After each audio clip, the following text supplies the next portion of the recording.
Louvado seja Deus. Cristo já nasceu. Tempo de alegria.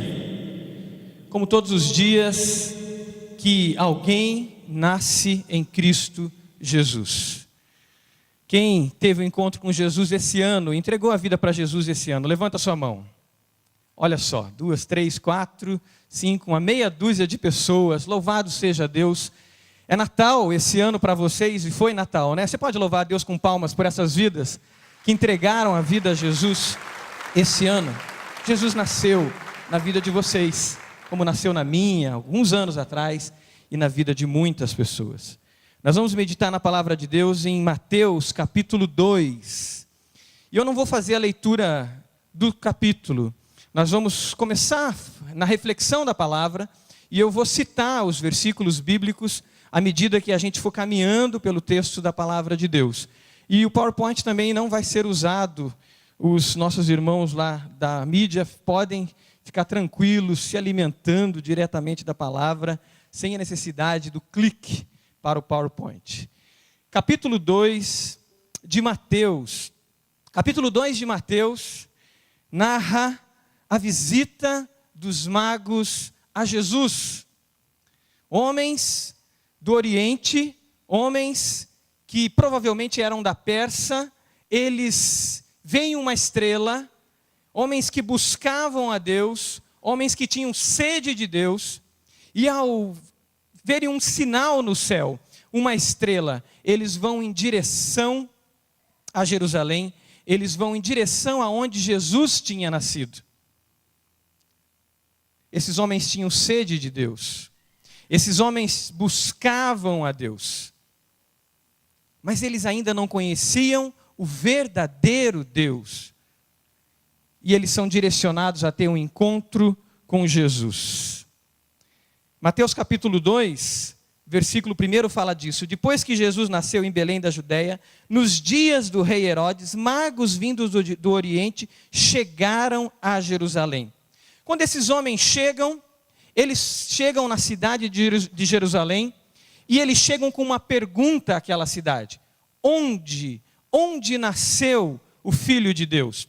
Na verdade, eles perguntam, onde nasceu o Rei dos Judeus?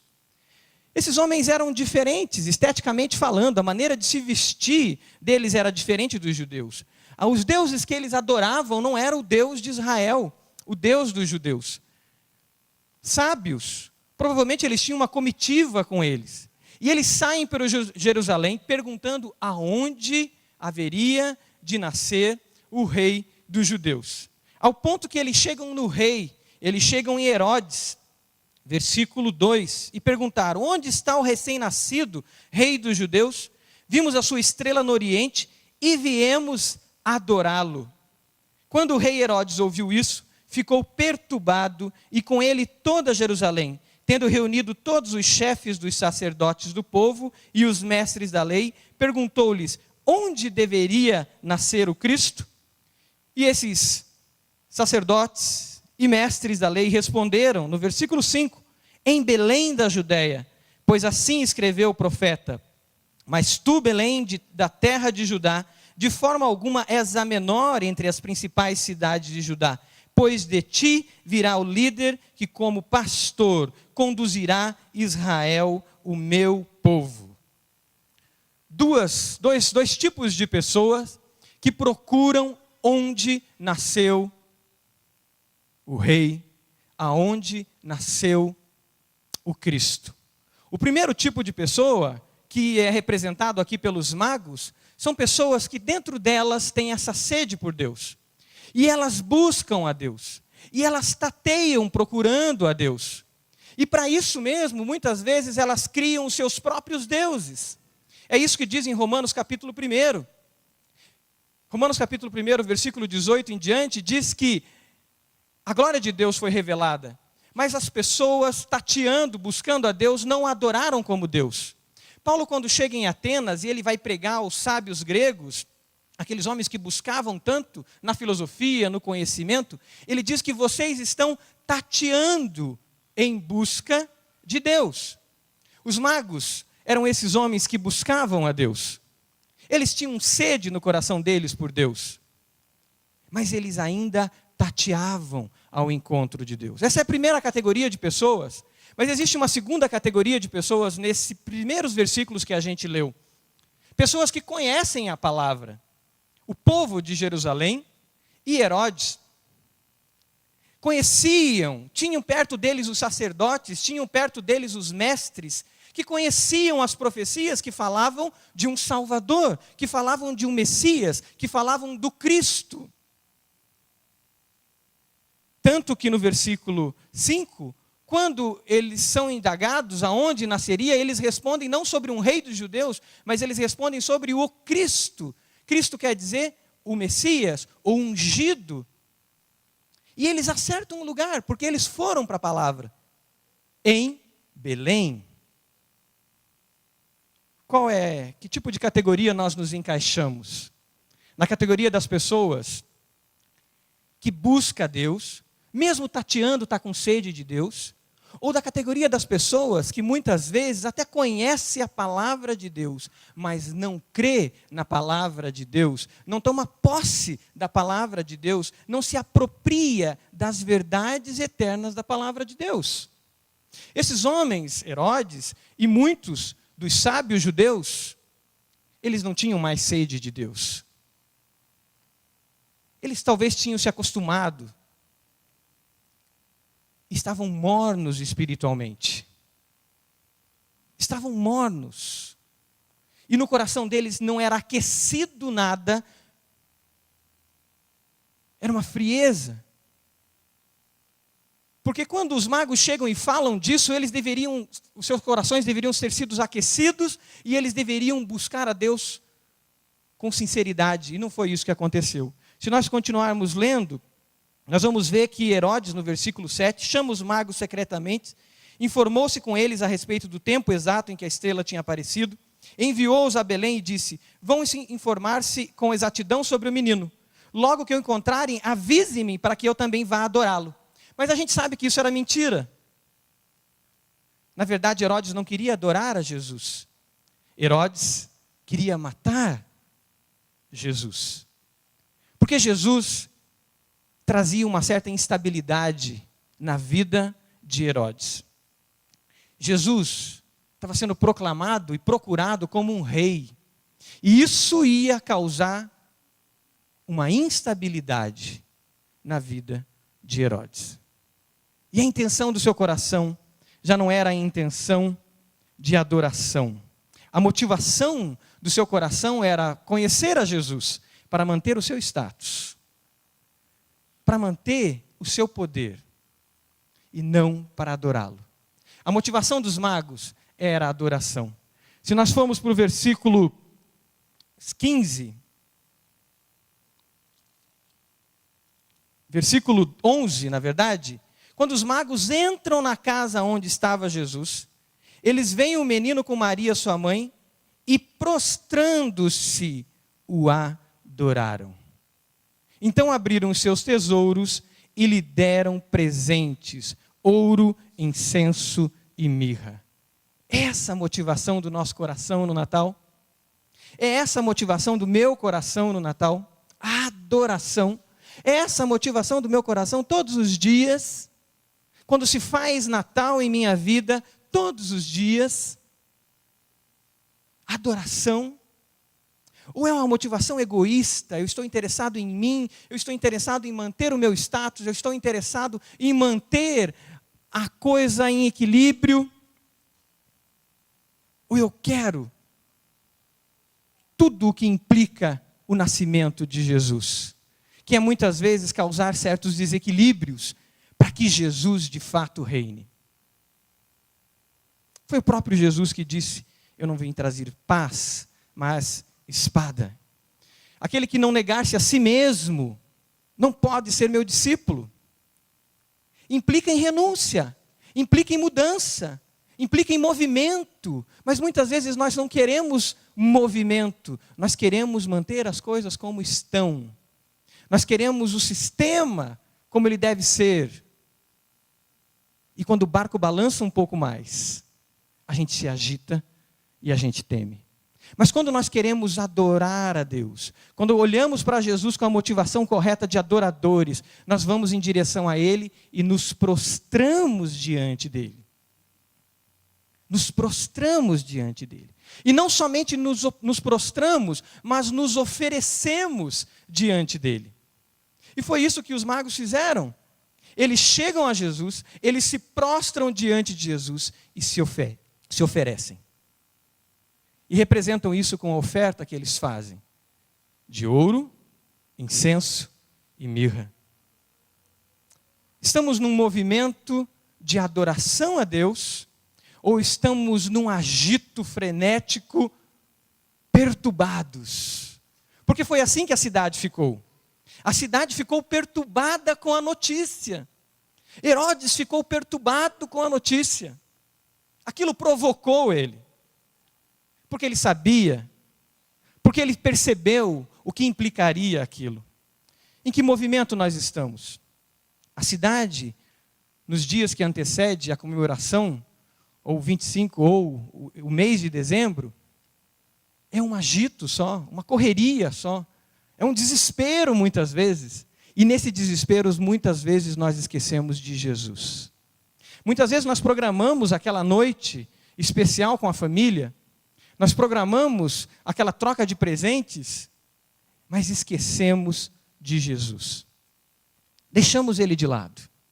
Não gastamos tempo programando, muitas vezes, o culto que teremos ali com a família. Não gastamos, muitas vezes, vendo as músicas que nós vamos cantar e talvez ensaiando aquelas músicas. Não gastamos, muitas vezes, tempo em oração, dizendo: Deus, faz daquele dia, daquela noite, daquele jantar, daquele momento, um momento onde a sua presença seja plena, completa. Mas a gente corre agitado pela cidade. E fica triste quando às vezes a gente não compra o presente que a gente queria. Fica se culpando porque a gente comprou um presente barato demais, e aí o que vão pensar de mim? Ou fica se culpando muitas vezes porque não tem dinheiro para dar o mesmo presente que a gente deu o ano passado. No agito, na perturbação. Mas o que Jesus quer nessa manhã, o que o Senhor quer nesse dia, para mim e para você, é que a gente saia daqui com a motivação correta. De fazer desses dias que a gente fala tanto de Jesus, dias aonde de fato Jesus reine e aonde a glória toda seja direcionada para Jesus. Dias de adoração e de rendição. Esses homens que foram em direção a Jerusalém, que foram em direção a esse que era o Rei dos Reis, Senhor dos Senhores, eles foram guiados por um sinal. Era uma estrela que estava guiando eles. Mas a estrela não levou diretamente àquele lugar. Alguma coisa aconteceu naquele caminho que eles pararam em Jerusalém. Que eles começaram a perguntar. Teve algo especial que aconteceu ali em Jerusalém para que eles de fato fossem ao encontro direto de Jesus. No versículo 5, nós vemos o que aconteceu. Os sacerdotes foram para a palavra, foram para as escrituras. E é nas escrituras que eles encontraram aonde nasceria Jesus. No versículo 6 diz: Mas tu, Belém, da terra de Judá, de forma alguma és a menor entre as principais cidades de Judá, pois de ti virá o líder que como pastor conduzirá a Israel, o meu povo. Foi nas escrituras que eles encontraram a resposta. Muitas vezes nós andamos atrás de sinais. Muitas vezes nós queremos sinais e mais sinais. Na verdade, faz parte talvez da natureza humana a busca por sinais. Mas o sinal por si só aponta o caminho. Mas é a palavra de Deus que gera fé em nós e que nos aponta de fato e que nos traz de fato salvação. Foi quando as escrituras vieram à tona é que esses homens, de fato, puderam encontrar a cidade. Depois disso, a estrela aparece novamente para eles. Mas eles sabiam, pelas Escrituras, aonde eles deveriam ir. Estamos em busca de quê? De sinais ou da palavra? O que nos motiva? Sinais ou a sua palavra, real, verdadeira? E olha, que mesmo diante de tantos sinais que os judeus viram, eles continuavam pedindo sinal. Em 1 Coríntios capítulo 1, o apóstolo Paulo, pregando à igreja de Corinto, ele diz o seguinte: os judeus pedem sinais, e os gregos buscam sabedoria, mas nós pregamos a Cristo crucificado, que é loucura para os gregos e escândalo para os judeus. É a palavra pregada que produz vida. É o evangelho anunciado que produz vida. Muitas vezes nós mesmos dizemos: olha, eu sou um sinal na minha empresa, eu dou bom testemunho, eu tenho uma vida digna, eu trato as pessoas com bondade, eu sou um sinal na minha empresa. Mas nós muitas vezes não abrimos a nossa boca para falar a palavra de Deus às pessoas. E deixamos de produzir vida. Simplesmente estamos apontando que existe algo em nós, que é Jesus, mas não mostramos Jesus. Não levamos as pessoas até Jesus. A palavra de Deus diz que a fé vem pelo ouvir, e o ouvir da palavra de Deus. A fé vem pelo ouvir, e o ouvir da palavra de Deus. É o que diz lá em Romanos capítulo 10. É preciso pregar, é preciso falar, é preciso anunciar.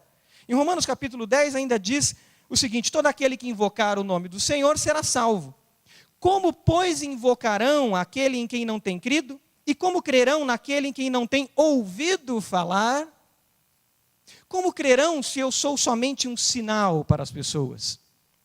É preciso falar, é preciso mostrar o verbo, que é Jesus, que se fez gente. E como ouvirão sem pregador? E como pregarão se não forem enviados? Assim como está escrito: quão formosos são os pés do que anunciam coisas boas, mas nem todos deram ouvidos ao Evangelho. É isso que está acontecendo em Cuba. É isso que a gente está se mobilizando e se movimentando como igreja em direção a Cuba.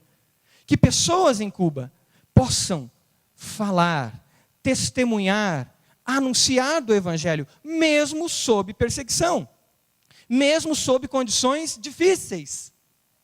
Mas que aquelas casas em Cuba possam ser casas de paz. Belém significa lugar de paz. E aquelas casas em Cuba continuem sendo casas de paz. Assim como as nossas casas precisam ser casas de paz. Quando nós abrimos as portas das nossas casas para as células, e nós dizemos: venha Belém, venha Belém. Aqui existe uma casa de paz, aonde Jesus não é somente apontado como um sinal, mas Jesus é visto, é falado, é anunciado. Como tem sido a nossa vida? Sinais que apontam para o Cristo? Ou nossa vida tem sido a palavra, à medida que testemunhamos com a vida e com a nossa boca? À medida que pregamos, à medida que falamos o Evangelho de Jesus.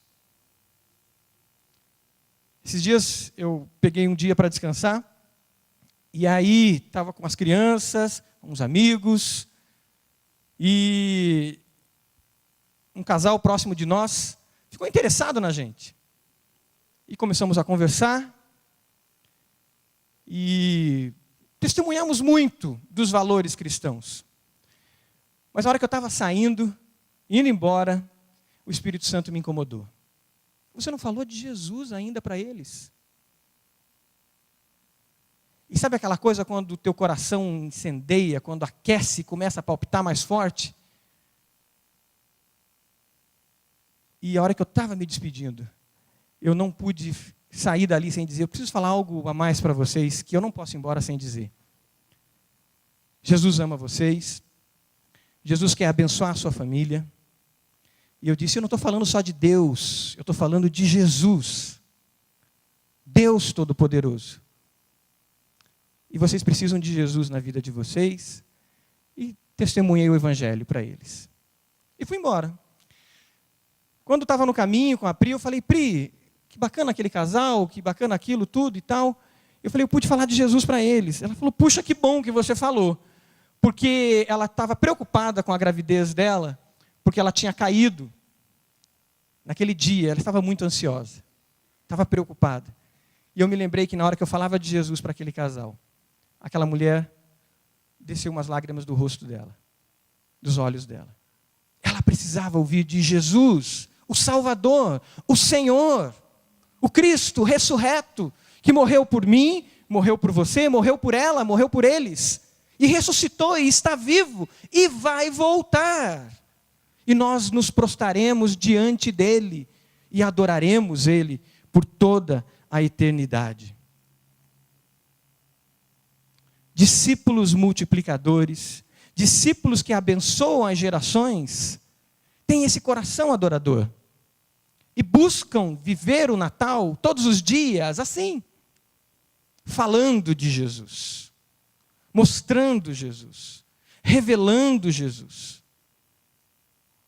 Os magos, no seu tatear em busca de Deus, tiveram um encontro real com o Senhor Jesus. Talvez você está aqui nessa manhã e você veio tateando. E você veio como um desses magos, perguntando, questionando. E você veio atrás de um sinal. E você veio porque você tem visto os sinais do reino de Deus e da presença do reino de Deus. O que eu posso te dizer, com toda a convicção, é que hoje você tem um encontro com o Senhor Jesus. Hoje você pode sair daqui adorando de fato o Deus Todo-Poderoso, Criador de todas as coisas, se você se prostrar diante de Jesus. E deixar a estrela seguir seu caminho, e deixar os sinais seguirem seus caminhos, e você se render diante dele. José e Maria, quando encontram esses magos, com certeza eles tiveram um choque. Imagine você na sua casa entrando pessoas que acreditam em outros deuses, pessoas que se vestem diferente de você, pessoas que vêm de uma cultura absolutamente diferente da sua. E esses homens entram na sua casa. E eles dizem, olha, nós sabemos que aqui nasceu o Rei dos Reis. E nós queremos presenteá-lo. Como eu reagiria se entrasse alguém vestido de maneira estranha? E eu deixo provocar um pouco mais, talvez vestido como um pai de santo. Com aquela roupa branca, um turbante, sei lá o quê. Como eu reagiria? Foi a minha pergunta durante essa semana toda, enquanto lia esse texto. Eu não sei as roupas que eles estavam. Eu não sei se José e Maria conheciam os detalhes de onde eles vinham e como eles criam. Mas foi um choque cultural, um choque espiritual, um choque social gigante. Mas o coração de José e Maria estava tão pronto e acolhedor, porque eles já tinham acolhido Jesus, e eles já tinham acolhido o Salvador do mundo, que eles recebem esses homens. Eles acolhem esses homens em suas casas, porque esses homens vieram ao encontro de Jesus. Nós estamos preparados para em 2014 abrirmos as nossas casas e termos choques desta natureza?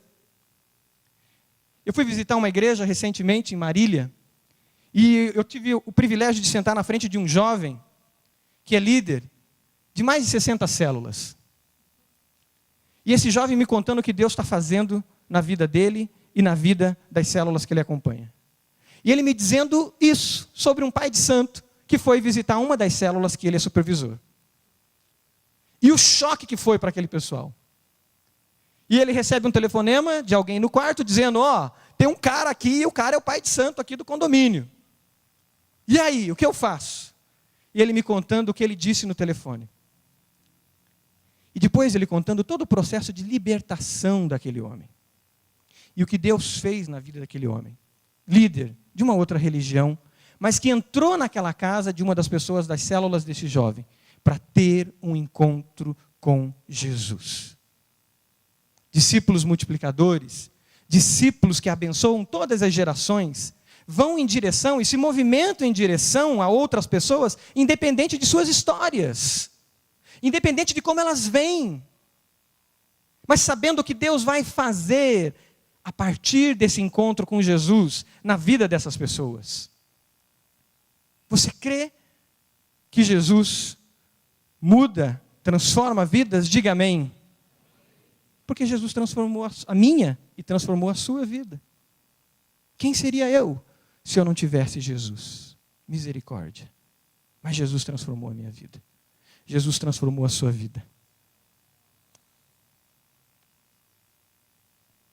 No movimento de discípulos multiplicadores, no movimento de discípulos que buscam a Jesus, no movimento de pessoas que vão em direção ao Cristo, em direção a Jesus, há batalhas. E as batalhas são grandes. As batalhas não acontecem somente em Cuba. As batalhas acontecem aqui, conosco. E muitas vezes elas não acontecem, porque nós estamos do lado errado. Muitas vezes estamos do lado de Herodes. E de todo o ativismo e de toda a perturbação de coração daquele povo em Jerusalém, que ouviu a notícia e ficou perturbado. Mas se nós estamos do lado de Jesus, nós enfrentaremos batalha. E não dá para ser discípulo de Jesus se nós não caminharmos de joelhos. As batalhas virão. Por quê? Porque nós estamos no fronte. Nós estamos ativos. Nós estamos numa igreja que não é uma igreja passiva, não é uma igreja morna, mas é uma igreja ativa. E como o Apocalipse apresenta, uma igreja que é militante, que é atuante, que é engajada, que está à frente. Uma igreja que é passiva, que não está em movimento, ela está tão bem estruturada e tão bem articulada, que o barco nunca balança. Mas se é uma igreja que o movimento do Espírito, e ela vive no movimento do Espírito, ela vai balançar, ela vai ter momentos que nós vamos ter que jejuar, ela vai ter momentos que nós vamos ter que buscar com mais intensidade, ela vai ter momentos que nós vamos dizer: Deus, o que o Senhor quer da gente, o que o Senhor está fazendo conosco, aonde o Senhor quer nos levar agora? E é essa pergunta que a gente faz para 2014, para onde o Senhor vai nos levar em 2014? Com tudo que o Senhor está fazendo. Se você quer sair do comodismo, se você quer ser um discípulo multiplicador, se você aceita o chamado de Jesus de ser esse discípulo, de abençoar todas as gerações, você precisa se preparar para grandes embates. Agora, se preparar para grandes e muitas vitórias todos os dias. Amém? Vitórias! José e Maria enfrentaram isso. Se nós lêssemos do versículo 13 em diante, até o versículo 18 do capítulo 2, nós veríamos o que aconteceu. Herodes fica sabendo e ele começa uma perseguição às crianças com menos de 2 anos de idade, e muitos inocentes começam a morrer, e Jesus, que sabe as minhas dores, que sabe as suas dores, que conhece as nossas dores, Jesus se torna um refugiado. Jesus tem que fugir. Como bebê, ele deve ter percebido e sentido todas as angústias de seu pai e de sua mãe.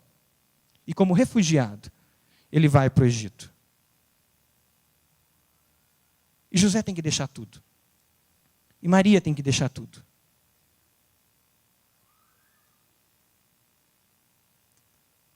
Satanás não para um minuto de lutar contra a igreja. Satanás é um derrotado, inconformado, um cão raivoso, uma fera ferida, que não para um minuto de lutar contra a igreja dele. Mas Jesus disse que as portas do inferno não prevaleceriam contra a igreja, amém? Foi isso que Jesus disse.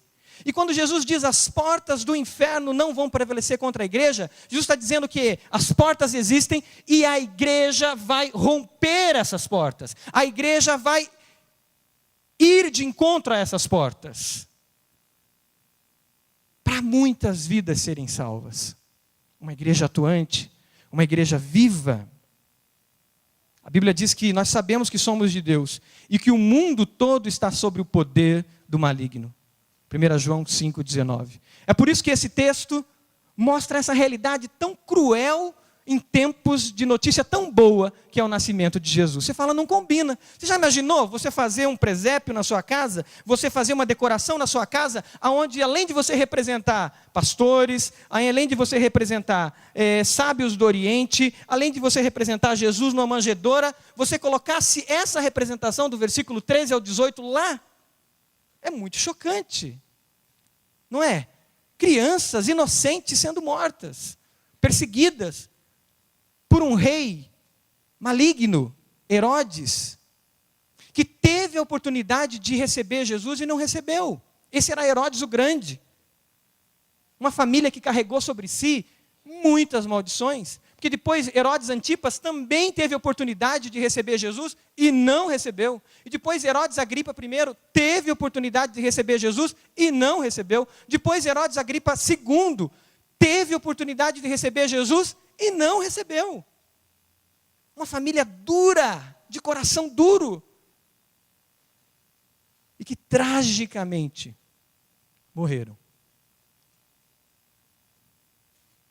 Por isso, nesse Natal, nós temos que lembrar daquela igreja que é perseguida. Por isso, nesse Natal, a gente tem que lembrar de Cuba, que sofre para que Jesus seja conhecido. Por isso, nesse Natal, nós temos que lembrar de tantos inocentes que morrem. Quantos abortos acontecem no Brasil? Quantos abortos estão acontecendo hoje, nesse período de Natal? Por isso, nesse Natal, nós temos que lembrar das crianças que são abusadas. Por isso, nesse Natal, nós temos que lembrar que enquanto a gente celebra numa ceia farta, muitos sofrem de fome. Mas é por isso, nesse Natal, que a gente vive uma igreja que prega o Evangelho. E é por isso que nesse Natal nós temos que pregar o Evangelho. Nós temos que anunciar o Evangelho, sem medo de dizer: Jesus te ama, Feliz Natal. Feliz Natal, você precisa de Jesus na sua vida. Feliz Natal, eu posso falar mais de Jesus para você. Feliz Natal, Jesus nasceu, morreu e ressuscitou, e Ele está vivo. Você quer conhecer mais sobre Jesus? É por isso que nós temos que, no Natal, num tempo em que a sociedade fala de um outro Natal, nós temos que falar do verdadeiro Natal. Esses discípulos que alcançam as gerações, eles abençoaram as gerações, porque eles se moveram. Todos esses que nós falamos aqui do capítulo 2 se moveram. Você tem se movido? Nós temos nos movido em direção a Jesus, em obediência a Jesus, em sujeição a Jesus. José se moveu assim. Se você entrar em detalhes no capítulo 2, você vai vendo o anjo dizendo: José, saia daqui e vai para lá. Aí José vai para o Egito. José e Maria, saiam daqui, voltem para a cidade. E José obedecendo. É um movimento de obediência a Deus, de sujeição a Deus. É um movimento de confiança em Deus. Eles tinham que ir para o Egito. E como eles iam viver no Egito? José era um carpinteiro. O seu sustento era levantado naquela cidade, onde todos conheciam ele, todos indicavam ele. Agora ele vai para o Egito, vai ser carpinteiro lá onde ninguém o conhece. Mas sabe o que acontece? A provisão de Deus vem lá do Oriente. E ele recebe ouro. E é esse ouro que com certeza o sustenta no Egito. Provisão de Deus.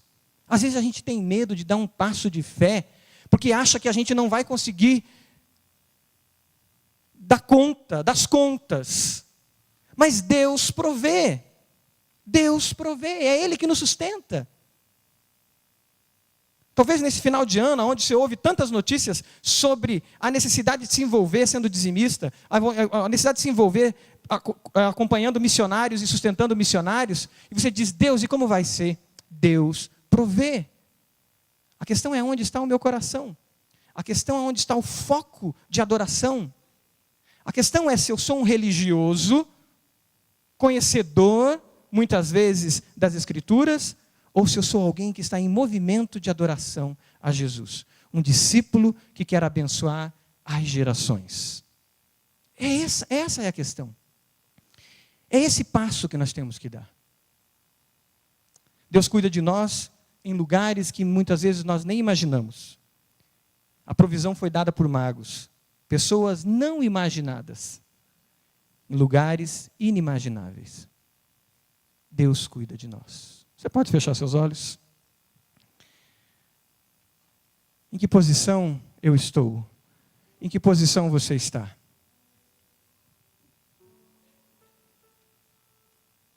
De discípulos que querem abençoar as gerações, de discípulos que abençoam as gerações e se movem com coração adorador,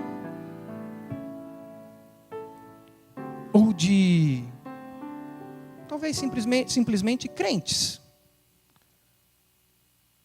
talvez simplesmente evangélicos, talvez simplesmente batistas, talvez simplesmente frequentadores. A posição que Deus nos chama é de discípulos, seguidores, que estão em movimento, que saem do seu lugar, que se movem,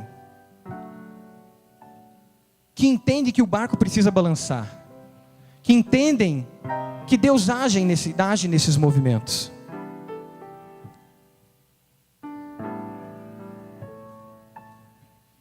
Você chegou aqui hoje talvez tateando, seguindo algum sinal, em busca de algum sinal por Jesus, por Deus, por um milagre. O que a palavra de Deus tem para você hoje é: você vai sair daqui com Jesus como Senhor, como Salvador da sua vida, e você vai sair daqui como adorador, como adoradora dele. Mais do que um religioso, mas um adorador. Você entende que você veio aqui hoje para isso? Para dar esse passo? E você vai voltar para casa, e os seus pensamentos que eram sobre deuses e tantas outras coisas e tantos sinais, você vai voltar para casa com Jesus, para que a sua casa se torne uma casa de paz, a sua casa seja uma casa de bênção. Você quer Jesus como seu Senhor e Salvador? Você o acolhe? Se você o acolhe, você quer recebê-lo no seu coração nessa manhã, levante uma das suas mãos, dizendo: eu quero Jesus como meu Senhor e Salvador. Amém, em nome de Jesus. Amém, aqui à minha direita. Amém, em nome de Jesus. Mais alguém quer acolher Jesus como seu Senhor e Salvador? Amém, em nome de Jesus. Que Deus abençoe vocês, esse casal, em nome de Jesus. Mais alguém? Levante uma das suas mãos.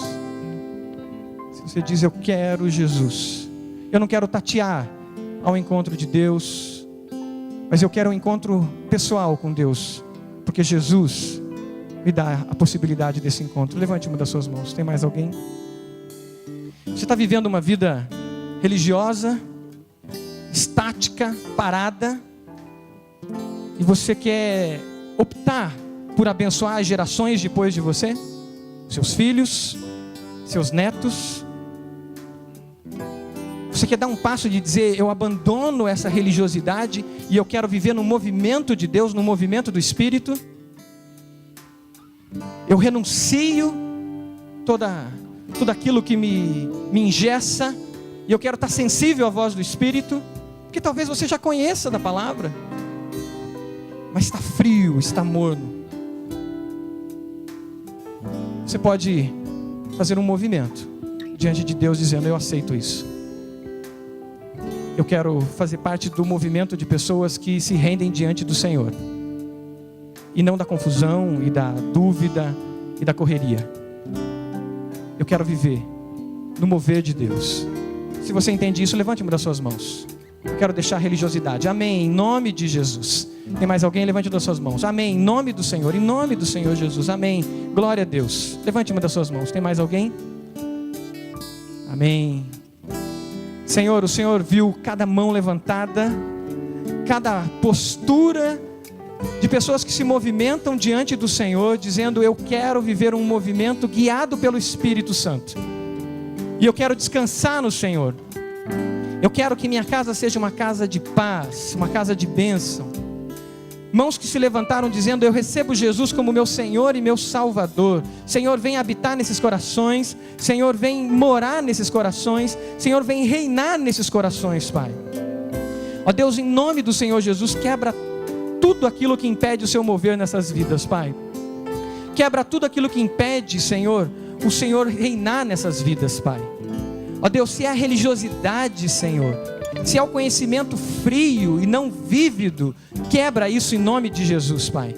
E que haja avivamento, que haja vida, e haja realmente um movimento de discípulo multiplicador em direção ao Senhor. E que esse Natal seja um Natal de vida. Dá autoridade, Senhor, a cada um aqui, para que com sua boca anuncie Jesus, proclame Jesus, mostre Jesus como o único Salvador a todas as pessoas, Pai. E que nossas vidas sejam esses sinais, e que esses sinais levem a palavra pregada, a palavra de Deus, o Evangelho de Jesus. Ó Deus, esses que entregaram a sua vida ao Senhor, Pai, ó Deus, que as gerações depois deles sejam abençoadas, Pai, que seus filhos sejam abençoados, Senhor, e tudo aquilo que vem como consequência do pecado na vida deles, que o Senhor quebre, e o Senhor limpe, e o Senhor purifique pelo sangue de Jesus derramado na cruz, Pai, e que eles possam ser discípulos que vão abençoar muitas gerações, e possam proclamar Jesus a muitas pessoas. É a oração que nós fazemos como igreja, em culto, diante do Senhor, fazemos em nome do Senhor Jesus, e a igreja diz, amém e amém. Vamos ficar de pé e vamos